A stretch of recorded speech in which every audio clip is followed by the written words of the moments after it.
Donc, théorie de l'assurance, 5e vidéo.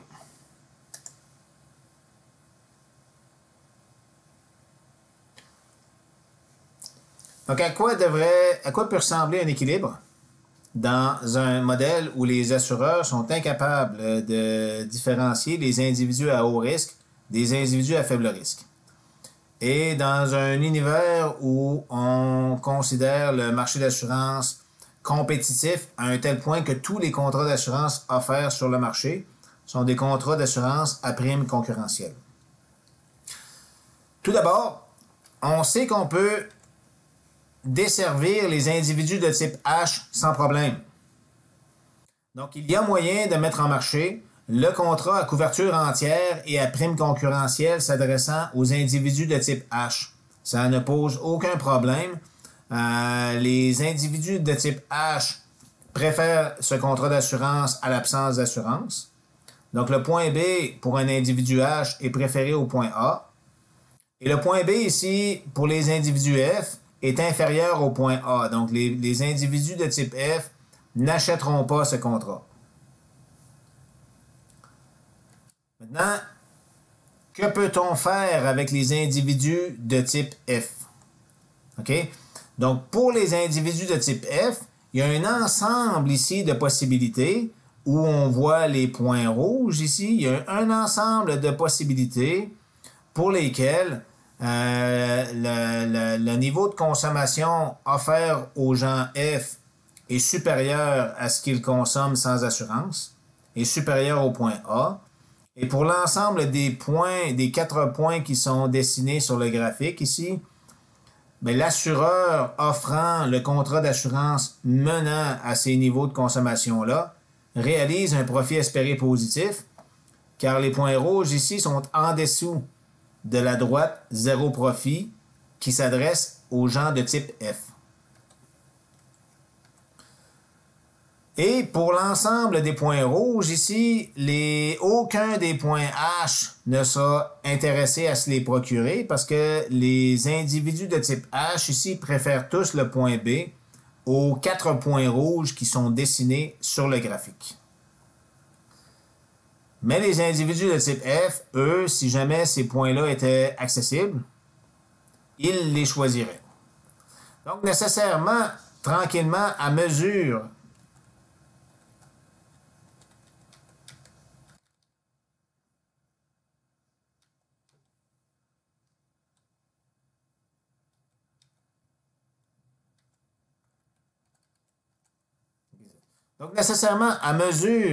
que ces contrats-là sont offerts, parce que profitables pour un assureur, mais tranquillement, le contrat où la compétition va s'arrêter, c'est le contrat menant au point C. Donc, le contrat d'assurance menant au point C, quel est-il? C'est le contrat d'assurance à prime concurrentielle pour lequel l'assureur anticipe un profit nul lorsque celui-ci est acheté par un individu à faible risque. Le contrat menant à C mène à un niveau de consommation avec ou sans accident supérieur au point A, au point de départ A. Et ici, si on imagine C genre 1 sous inférieur à la courbe d'indifférence IH, on peut toujours faire l'hypothèse que les individus H préfèrent tout de même B à C. Donc ici, c'est comme un peu la limite de l'ensemble des contrats.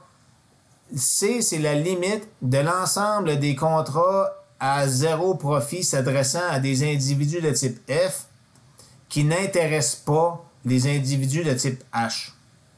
Donc l'équilibre possible en situation d'information incomplète est tel que les individus de type H consomment est tel que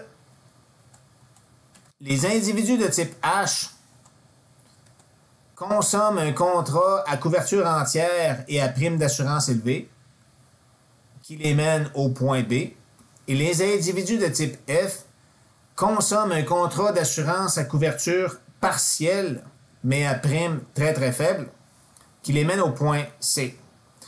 Pourquoi le point C n'intéresse-t-il pas les individus de type H? Parce que sa couverture est trop partielle. Pourquoi le point B n'intéresse-t-il pas les individus de type F? Parce que sa prime est trop élevée. Donc, ici, le point d'équilibre serait, l'équilibre possible serait ça ici. Maintenant, est-ce toujours un équilibre?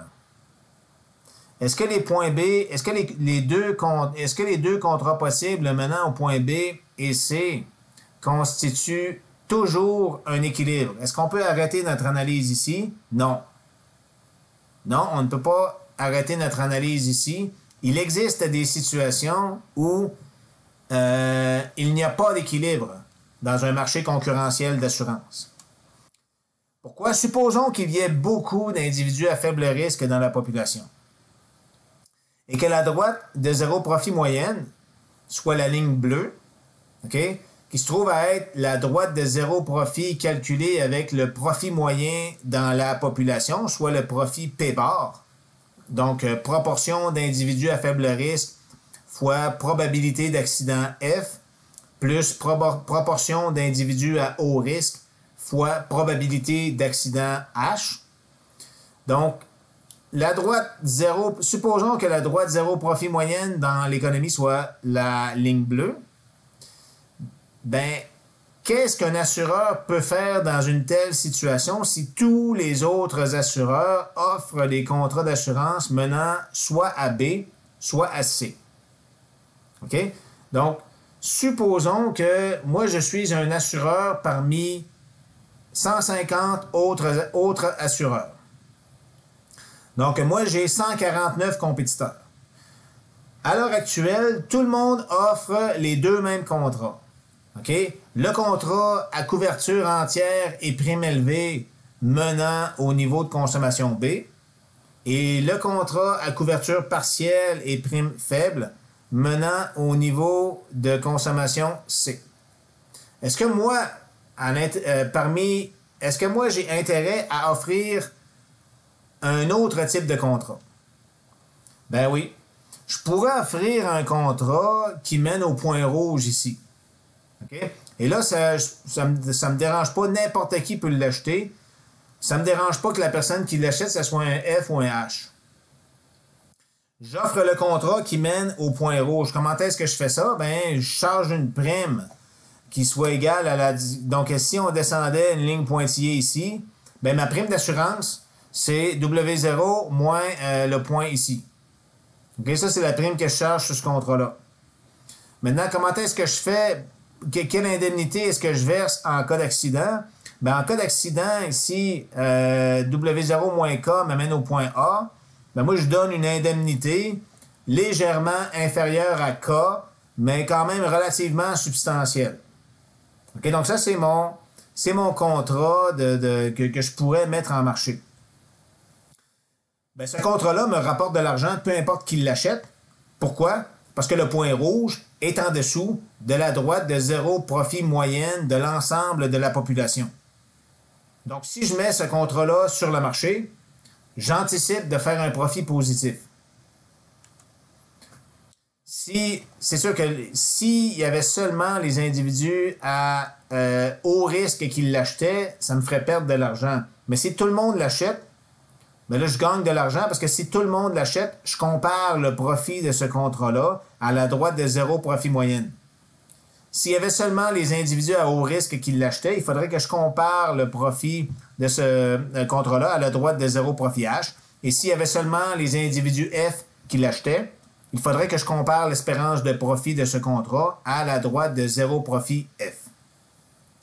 Mais là, si tout le monde l'achète, ce contrat-là se situe en dessous de la droite de zéro profit moyenne, ce qui veut dire que moi, en tant qu'assureur, offrir ce contrat me fait réaliser un profit espéré positif, me laisse espérer un profit positif. Et ce contrat-là ici attire tout le monde, parce que ce contrat-là se trouve sur une courbe d'indifférence plus élevée que celle qui passe par C pour les individus de type F. Et ce contrat-là se trouve sur une courbe d'indifférence plus élevée que celle qui passe par B pour les individus de type H. Donc, si je mets en marché ce contrat-là, tout le monde l'achète.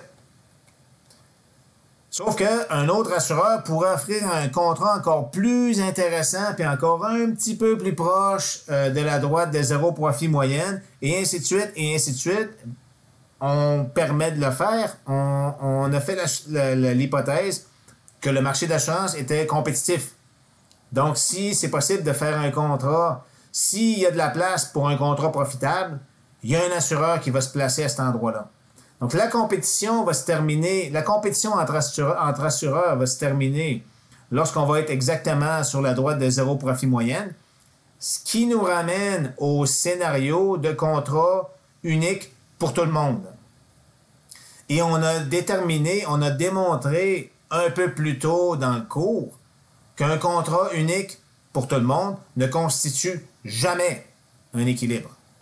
Donc, dans ce cas-ci, lorsque j'ai une situation où il y a beaucoup d'individus à faible risque dans la population, l'équilibre concurrentiel dans lequel un contrat à couverture partielle est offert au F et un contrat à couverture entière est offert au H ne constitue pas un équilibre.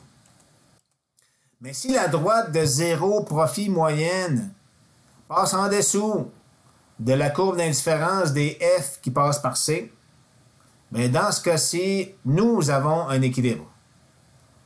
Donc, si il y a suffisamment d'individus à haut risque dans la population, de sorte que la droite de zéro profit moyenne de l'ensemble de la population n'intersecte pas la courbe d'indifférence des F qui passe par C, alors dans ce cas-là, B et C constituent un équilibre de Nash. Donc, notre résultat 1. Une situation où tous les assureurs offrent un contrat unique s'adressant à tous les types d'individus dans la population ne peut pas constituer un équilibre. Résultat 2. Le seul équilibre possible est tel que deux types de contrats d'assurance sont mis en marché.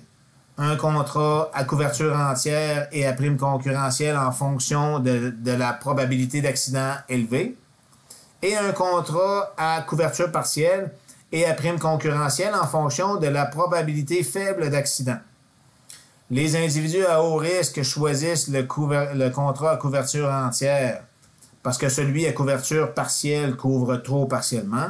Les individus à faible risque choisissent le contrat à couverture partielle parce que le contrat à couverture entière coûte trop cher. Bon, et la portion finale de ce cours, ici, traite de l'assurance obligatoire. Donc, est-il possible de régler les problèmes d'absence d'équilibre avec de l'assurance obligatoire? Donc, on remarque dans certains cas que... OK, donc, et ce sera le prochain